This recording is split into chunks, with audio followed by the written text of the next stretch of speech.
Thou hast enlarged me when I was in distress. Have mercy upon me and hear my prayer. I want you to hear what this is saying. He says, God, you have enlarged me when I was in distress.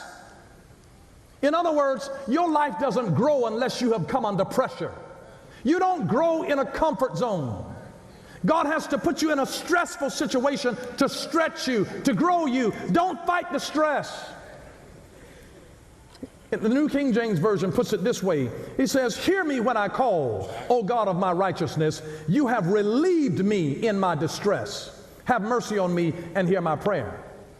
Now, one version says that you have enlarged me when I was in distress. The New King James Version says, you have relieved me when I was in distress. Now, which one is it? Did he enlarge you when you were in distress, or did he relieve you when you were in distress? Maybe instead of God always changing your situation for you, he wants to change you for your situation. You keep asking God to deliver you out of the fiery furnace when God wants to give you a greater miracle by making you fireproof. Let him make you fireproof. God wants to give you a testimony that nobody else has. While other people are jumping out of the fire because it gets hot and it gets hard, God says, if you'll just stay there and let me work you.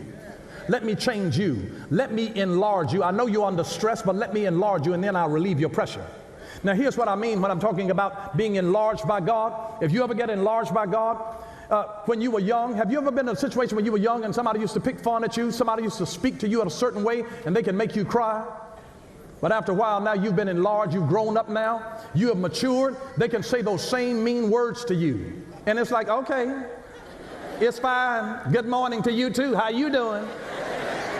And what used to make you cry now doesn't even have the ability to ruffle your feathers. It's like, I'm sorry that you feel that way. God bless you. Next. But it used to hurt your feelings. It used to send you into tears. But because you've been enlarged, it has relieved you of the emotional drama and consternation that it was causing you. And so you don't deal with that anymore because God has enlarged you in the midst of your struggle. In the midst of what was stressing you, God enlarged you. And so sometimes when you're praying, God, take the pressure off, you're asking God, stop my growth. He heard you the first time that you prayed, but God's up to something. When I was in distress, you enlarged me. You made me bigger to where I could handle stuff. And so when I couldn't change them, I changed me, so that now the stuff that they were saying to me that used to have me in tears, no longer, it rolls off of my back like water off of a duck. It's amazing. It's absolutely amazing.